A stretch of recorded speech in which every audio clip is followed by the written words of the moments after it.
ಬಾಗಲಕೋಟೆ ಜಿಲ್ಲೆ ಜಮಖಂಡಿ ತಾಲೂಕಿನ ಆಲೂರು ಗ್ರಾಮದಲ್ಲಿ ನಡೆಯುತ್ತಿರುವ ಜೈನ ಧರ್ಮ ಪಂಚ ಕಲ್ಯಾಣ ಪೂಜಾ ಕಾರ್ಯಕ್ರಮದಲ್ಲಿ ಅಸ್ಪೃಶ್ಯತೆ ತಾಂಡವಾಡುತ್ತಿದೆ ಎಂದು ಸಾರ್ವಜನಿಕ ವಲಯದಲ್ಲಿ ಕೂಗು ಕೇಳಿಬರುತ್ತಿದೆ.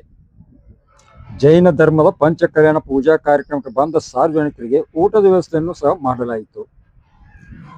ಬುದ್ಧ ಬಸವ ಅಂಬೇಡ್ಕರ್ ಅವರು ಸಮಾನತೆಗಾಗಿ ತಮ್ಮ ಜೀವನವನ್ನೇ ಮುಡುಪಾಗಿಟ್ಟು ಸಮಾನತೆ ತರಬೇಕೆಂದು ತಮ್ಮ ಬಯಕೆಯನ್ನು ಹೊಂದಿದರು.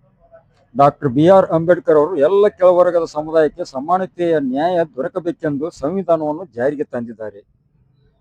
ಪ್ರತಿ ವರ್ಷವೂ ಜನವರಿ 26 ನಡೆಯುವ ಕಾರ್ಯಕ್ರಮದಲ್ಲಿ ಜಮಖಂಡಿ ತಾಲೂಕಿನಲ್ಲಿ ಯಾವುದೇ ರೀತಿ ಜಾತಿ ತಾರತಮ್ಯ ಇರುವುದಿಲ್ಲ ಎಂದು ಬಂಡ ರಾಜಕಾರಣಿಗಳು ಹಾಗೂ ತಾಲೂಕು ಆಡಳಿತ ಅಧಿಕಾರಿಗಳು ಭಾಷಣದಲ್ಲಿ ಹೇಳುತ್ತಾರೆ. ಆದರೆ ಆಲೂರು ಗ್ರಾಮದಲ್ಲಿ ಜೈನ ಸಮುದಾಯದ ಪಂಚ ಕಲ್ಯಾಣ ಪೂಜಾ ಕಾರ್ಯಕ್ರಮ ದಲಿತರಿಗೆ ಊಟದ ವ್ಯವಸ್ಥೆಯನ್ನು ಪ್ರತ್ಯೇಕ ಮಾಡುವ ಮೂಲಕ ಅಸ್ಪೃಶ್ಯತೆಯನ್ನು ಮೆರೆಯುತ್ತಿರುವುದು ಕಂಡುಬರುತ್ತಿದೆ. ಸ್ವಾತಂತ್ರ್ಯ ಸಿಕ್ಕು ಸುಮಾರು ವರ್ಷಗಳು ಗತಿಸಿದರೂ ಸಹ ಆಲೂರು ಗ್ರಾಮದಲ್ಲಿ ಇದುವರೆಗೂ ಅಸ್ಪೃಶ್ಯತೆ ತಾಂಡವಾಡುತ್ತಿದೆ ಎಂದು ಸಾರ್ವಜನಿಕರು ಆರೋಪ ಮಾಡುತ್ತಿರುವ ಕೂಗು ಕೇಳಿಬರುತ್ತಿದೆ.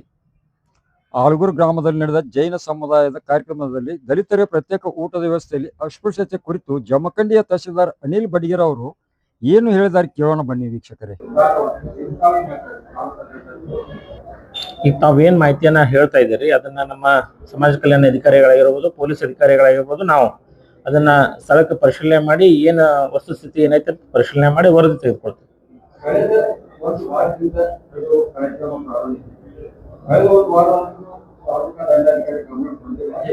ತಾವು ಮಾಹಿತಿ ಕೊಟ್ಟ ನಂತರ ನನ್ನ ಗಮನಕ್ಕೆ ಬಂದೈತಿ. ಅದು ಸಾರ್ವಜನಿಕ ಕಾರ್ಯಕ್ರಮ ಐತಿ, ಅಲ್ಲಿ ಏನ್ ನಡೀತಾ ಇದೆ ಅಂತ ತಾವು ನನ್ನ ಗಮನಕ್ಕೆ ತಂದ ಮೇಲೆ ಈಗ ಸದ್ಯ ತಾವು ಹೇಳಿದಿರಿ, ಅದಕ್ಕಾಗಿ ಅದನ್ನ ಕೂಡಲೇ ಅಧಿಕಾರಿಗಳನ್ನ ಕಳಿಸಿ ಮಾಹಿತಿನ ತರಿಸ್ಕೊಳ್ತೀವಿ.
ನಮ್ಮ ಮಾಜಿ ಶಾಸಕರು ಶ್ರೀಕಾಂತ್ ಕುಲಕರ್ಣಿ ಸರ್ ಅವರು ತಮ್ಮ ಅನಿಸಿಕೆಗಳನ್ನು ವ್ಯಕ್ತಪಡಿಸಿದ್ದಾರೆ.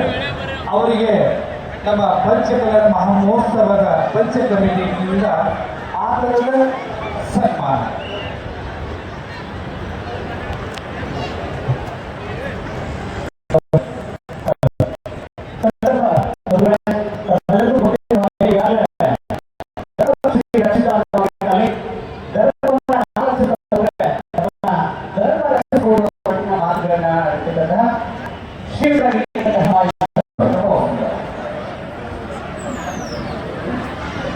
ಹೌದು ಅಂತ